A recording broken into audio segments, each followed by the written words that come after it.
Part 3. Turning the First Corner. A Daze of Apathy. At best, life is a tough proposition. Many of us have extreme difficulty just simply getting through a day without going crazy. So many conflicting messages, so many responsibilities. Often we are overwhelmed. For many of us, it is difficult to keep from being consumed. We become callous by life's ills and woes. We retreat. One of the easiest and most comfortable places to find that is in the delusional world of apathy. As long as we have a secure job, a reasonably comfortable and secure home, and a sound and maybe pretty car to drive, plopping down in front of the TV and locking out the big bad world is enough. Apathy is an evil force that lurks in shadows, waiting for us. When it snatches us into darkness, we are too ashamed and afraid to admit we have been consumed by it. I have seen this many times, and with people close to me. It is also something that the structure of central power in the world quietly encourages. It is a critical tool for them to use to keep us in quote-unquote check. I will give you an example. You may not like or agree what I'm about to tell you, but I assure you it is absolutely true. This is a fairly complex issue and intermingled with other factors, but I will try and simplify it as best I can. For 50 years or so, there has been an intense interest by some in the concept of, quote, extraterrestrials, unquote. Although there was some minor occasional mention of this possibility prior to that, public interest has expanded intensely recently. We hear about sightings and abductions and third-kind encounters. We are all too familiar with the stories and the rhetoric.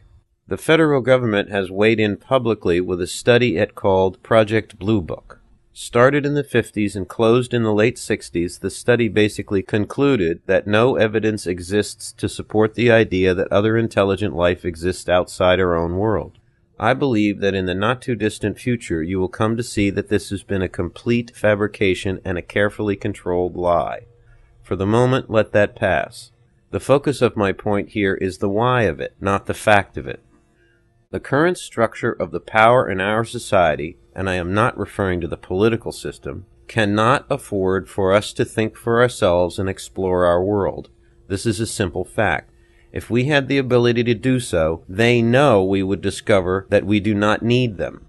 Without the need for their central controlling force, they would be lost and powerless. For them to admit there is a power and an intelligence greater than theirs would be to admit that there is someone out there that has the ability to provide for our needs better than they can. Their basic general premise for keeping silent and denying the facts is their contention that, quote, mass panic, unquote, would virtually destroy society. In a way, this is true. It would destroy society as they perceive it. It would undermine their whole system of control, wealth, and power. They would cease to be our, quote, parent, unquote, and our providers, and simply become the vehicle of accomplishing the logistical tasks of living. That circumstance has no control, no power to redistribute the wealth and power of the world in their favor. Whether you accept these concepts or not, I can assure you that this is really happening. The relevance and point of all this is that they cannot afford for us to know the truth, or be truly independent creatures. Our Native American predecessors were. For hundreds and hundreds of years, our Native American brothers and sisters have lived side by side with who they call, quote, the star beings, unquote. Their existence has not only been accepted, but it was common knowledge that they came here frequently to visit their, quote, younger relatives, unquote. Elders have sat and talked and prayed with them for countless centuries. Sound silly? If you think so, we have our work cut out for us. If you do not, you're on your way. Think about it. Apathy is our mortal and spiritual enemy. It closes our minds and cuts us off from the rest of creation.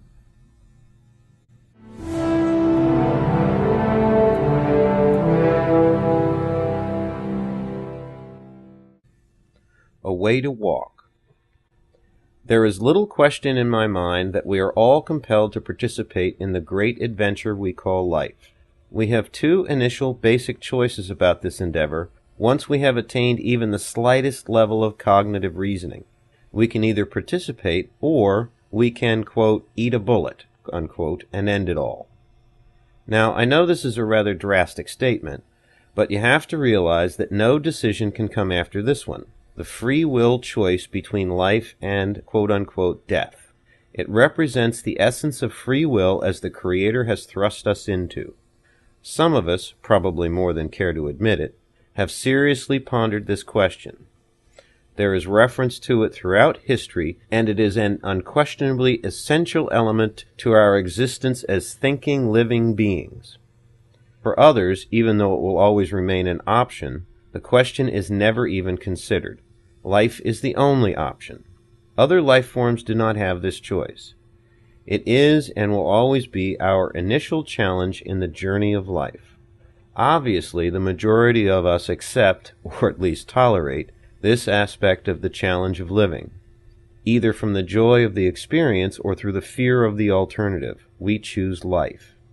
Once we find ourselves in the world, a flood of questions arise. Who am I? Where am I going? What does this all mean? This substantiates the fact that life is unquestionably a journey. Once we have chosen life, we have chosen to participate in it. We are starting in one quote-unquote place, will experience many others along the way, and end up in another when all is said and done. The first moment of your life that you recognize you are on this road, you are faced with a second rudimentary question. Which direction do I travel? Or, how do I go about this? This question never goes away. From the simplest, how do I tie my shoe, to, should I buy this car or go back to college, to, do I press this button and kill 1 million people? Every moment we are here, we are making choices. I know it might sound a bit childish to present this in such a fundamental way, but you have to admit that many of us take these rudimentary facts of living for granted. Losing sight of them is never a good idea. If we do, we are ignoring an essential part of our nature.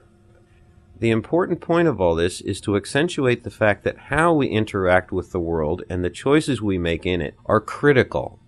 It is clear, to me anyway, that all of life is a challenge to be met, worked through, and overcome. Now, here is a point at which I might lose some of you. Since we have been given these great gifts and have chosen to participate in this great endeavor, there is also a great price for the privilege: judgment. The most influential element of our moment-by-moment choices in life must be based in the fact that when we reach the end of it all, we will be judged for what we have done, or left undone. Few, if any, of the world's forms of spirituality will deny the existence of this fact. The, quote, way of the pipe, unquote, or the, quote, red road, unquote, is no different.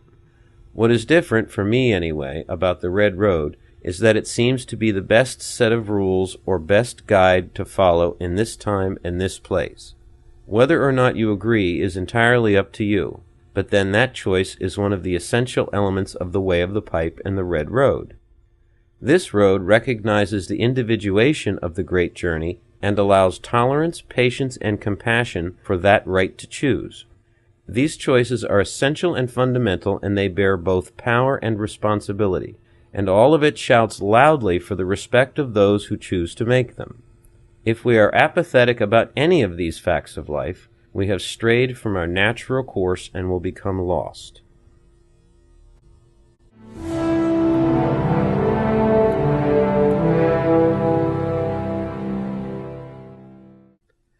Reversing the power of living. Most people I speak to regarding the concept of a person's individual power in living have mixed feelings and or an incomplete view of what is meant by power. The power you have in your personal life is one of the most relevant aspects of living, and it is sad to see so many people with a distorted perspective. In Native American philosophy, personal power is a cornerstone for living, and is taught as one of the most fundamental principles for living in balance. In one tradition, in early adolescence, a young man is sent into the forest to pray and seek guidance and signs for his future life. He carries with him a pouch, or sacred bag, in which he collects items of relevance that represent this experience. These are extremely personal things that the Creator and the spirit world have provided to him to help him on his way. They are not shared or expected to be shared with others. mostly due to the fact that these items, by their very nature, are only relevant to the individual. They become representations of that person's individual strength and power, reminders of his individuality. Today, we are so detached from any of these concepts that young people find themselves lost in a pool of humanity fighting endlessly in the search for self-expression.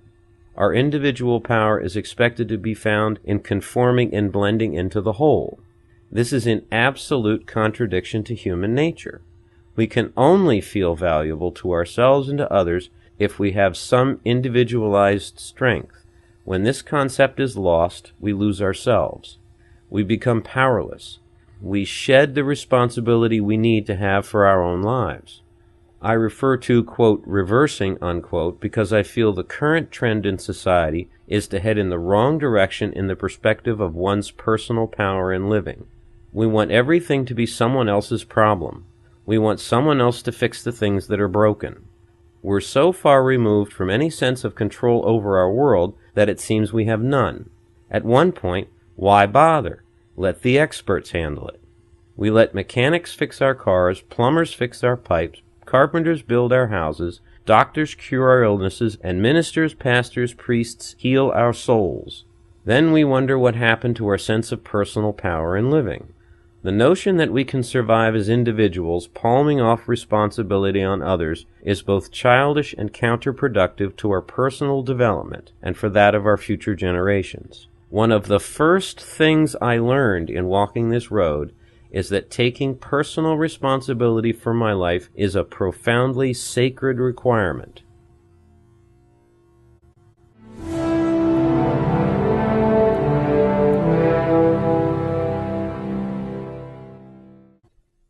Guidelines and absolutes. So far, you might have gotten the impression that my meaning in much of the individuational aspect of all this is that anything you do to make yourself happy is okay. Nothing could be farther from the truth. Even though the quote-unquote practice of spirituality may be greatly individuated, there are absolutes in the Creator's universe. What you should pay attention to is the fact that we are all given access to that core of creation that is not, quote, fluid, unquote. The laws of living are available and even apparent to anyone who cares to pay enough attention to hear them. Fundamental right and wrong are undeniable universal truths in any language, culture, or place on earth. The elements that distort or misinterpret these truths are usually exclusively man's self-created perception. If you are confused at what I mean by this, observe nature. Observe the creation around you. Not man's world, but those natural structures and systems that sustain the planet. This is not something I can easily relate to you on paper or with a campfire chat or over coffee. You have to see it for yourself, absorb it, and understand. In the natural world, you may find that respect is one of the first orders of business. Next, you may find that personal strength is a priority. Additionally, you may see that self-sacrifice of that personal strength is essential. Also, you may see that sharing of learned knowledge and your personal enlightenment is an element of life that is undeniable. And there are other lessons to be learned, both by observation and experience. Your personal journey is the one that shows you these guidelines and absolutes. Your quote-unquote practice of your personal spirituality are your expressions and reminders to yourself of what you have learned.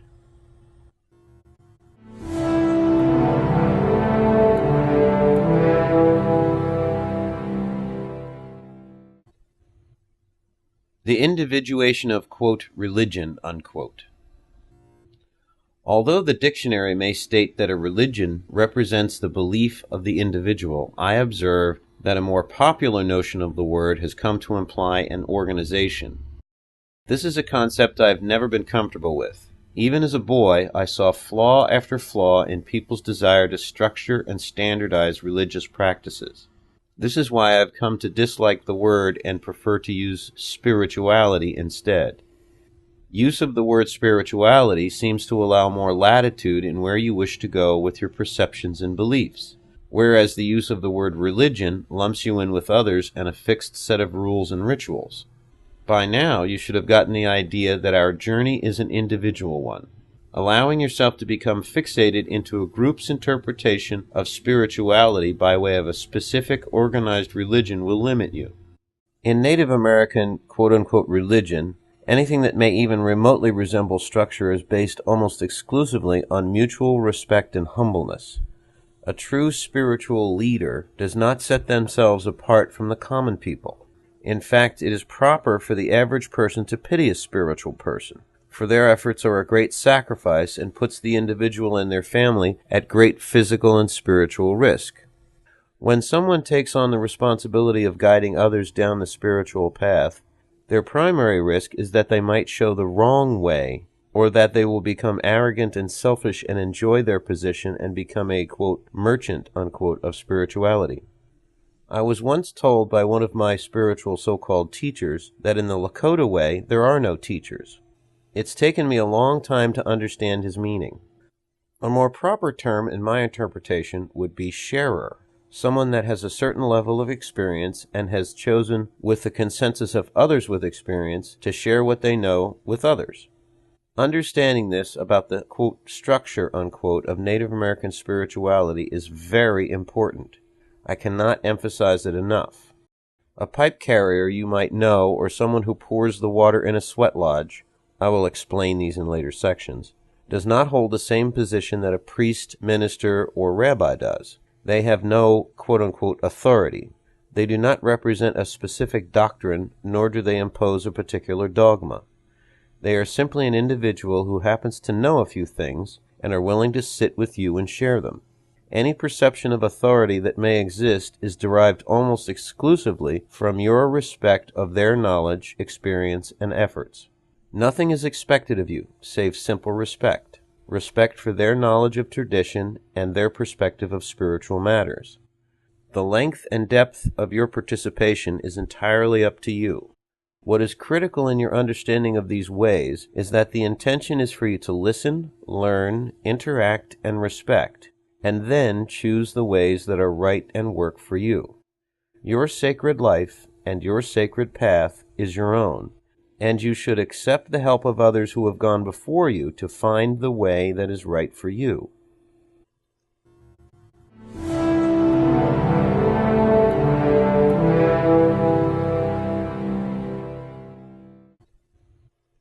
Vision versus delusion. Delusion is a terrible thing. I've seen lots of it, myself included. Many people I have seen come to these teachings in these ways, allowing many of their old delusions to permeate their exposure to Native American spirituality and philosophy. The primary delusional state of mind that I have seen is that of the denial of personal responsibility. Many people stumble into the Native American quote-unquote camp of spirituality and philosophy, expecting there to be some magical set of rituals and rules to follow that will give them all the answers they need, that there will be some mystical leader that will take them by the hand and show them the way to salvation, that some spirit will fly down from the heavens and make everything all right. This is simply not so. The answers lie within ourselves, pure and simple. There are no magic rituals, no secret herbs, no sacred songs that will, quote, make it all better, unquote. Yes, there are special rituals like the sacred sweat lodge and the Yuwipi. Yes, there are herbs like cedar, sage, and sweetgrass, and yes, there are sacred songs. But these are not the things that, quote, make it all better, unquote. These are not the places to find, quote-unquote, salvation from life's ills and woes. That place is within each and every one of us, and they are merely ancient rudimentary tools to help guide us to that place.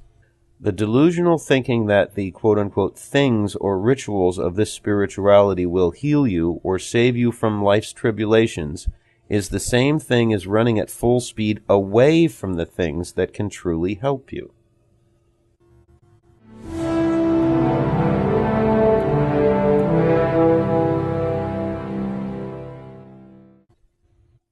An overlay for living.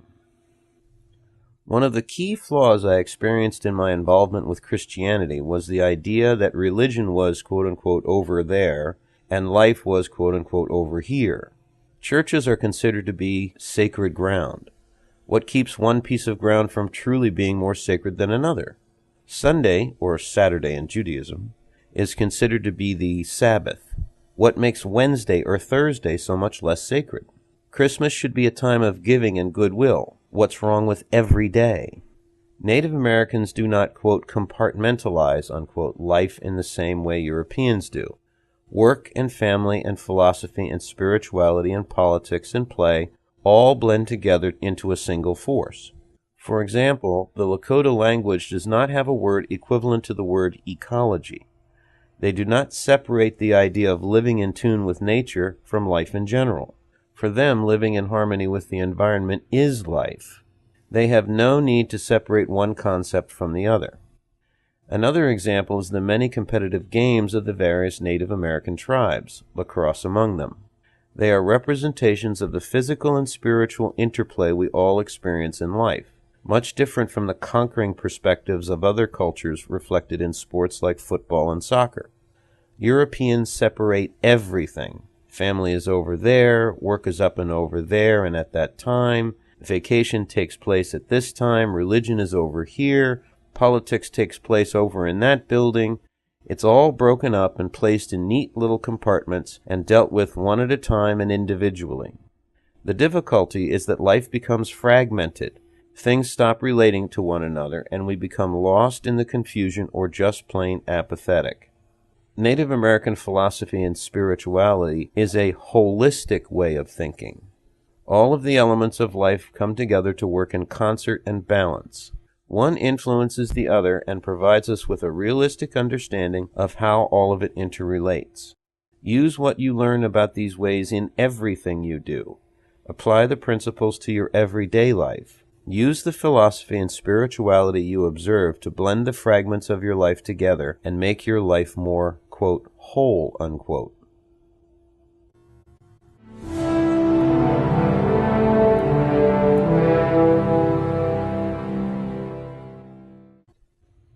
Somber and dull. One of the things that constantly drove me crazy with Christianity was the seriousness of it all. Made me nuts. I do not in any way believe that our Creator intended us to participate in spirituality with a frown. As we grow out of our profound ignorance and learn about His universe, we should be happy about what we learn. It should be something that gives us a good feeling. Yes, it is serious business discovering your true spiritual nature and our Creator's great purpose, but we should be thrilled that we are coming into the light of knowledge. Far too many people are far too somber about all this. I have participated in ceremonies where everything was deadly serious and actually rather negative. When I participate in a sweat lodge, I am having a good time. Some people don't like this. They are confused by my attitude. They look at me like I am doing something wrong, at first. I have had excellent, quote, sharers, unquote, to set the example for me. People who truly enjoy their journey and laugh and revel in the happiness of their experiences. To them I am grateful, showing me that life and its spiritual journey can be fun as well as deeply serious.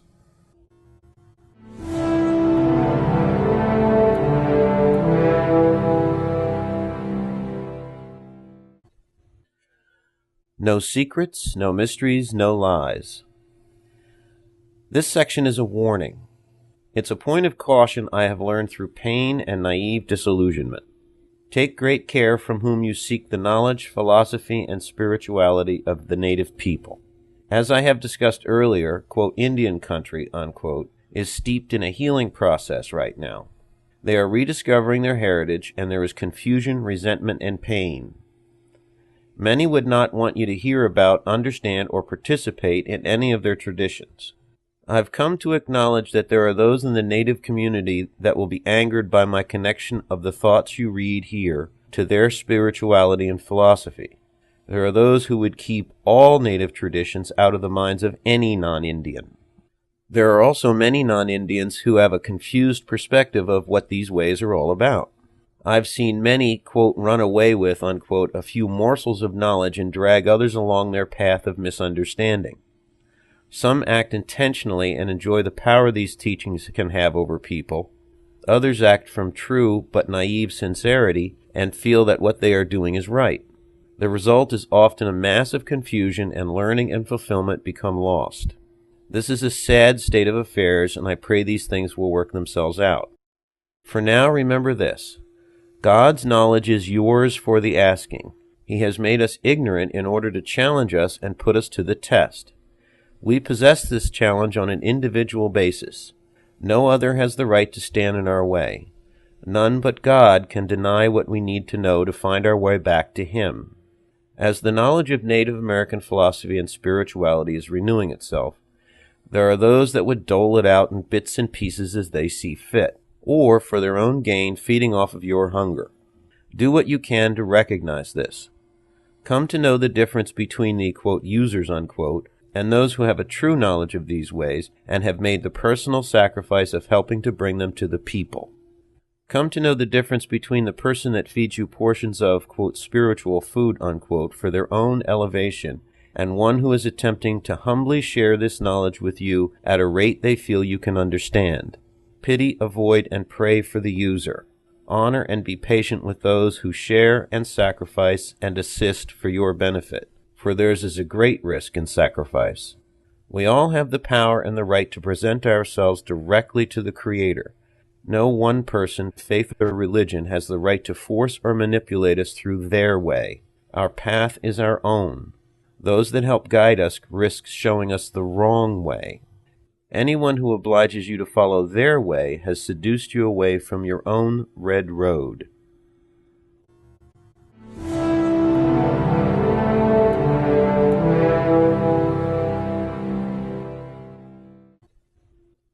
The obligation to know. In each geographic location throughout the world, over time, a spirituality has come to the people who live there. In all places, the specifics and practices of that spirituality are all different. At the same time, for the most part, the core principles and the foundation of those differing spiritualities are absolutely consistent. I believe that a person's spirituality is heavily dependent on the part of the earth that perpetuates and nurtures them. Many religions, principally Christianity, have either lost or chosen to ignore this apparent reality. Just as the physical ecosystems of the varying geographic locations are different, so too are their spiritual nature. Native Americans, along with Australian Aborigines as well as others, consider this to be an essential part of spirituality. Until 1987, I had not realized that this was one of the dissatisfactions I felt as a Christian. One of the first and foremost principles of Lakota philosophy is the fact that the earth we live on is what gives and sustains our life. This is why they refer to the Earth Mother as her. I was born here. This place sustains me. It gives me life and the privilege of continuing on my way through life. Those we call Native Americans may well not like the theory I'm about to put forward. Although I am completely of Middle European descent, I am a Native American. I was born here, and this place nurtures me. I have an obligation to respect and learn its spirituality. This principle has become a key element in my thinking and in my life. It is a pervasive aspect of my motivation and personal quest. In that light, from this point on, I'm going to refer to, quote, Native Americans as our first Americans.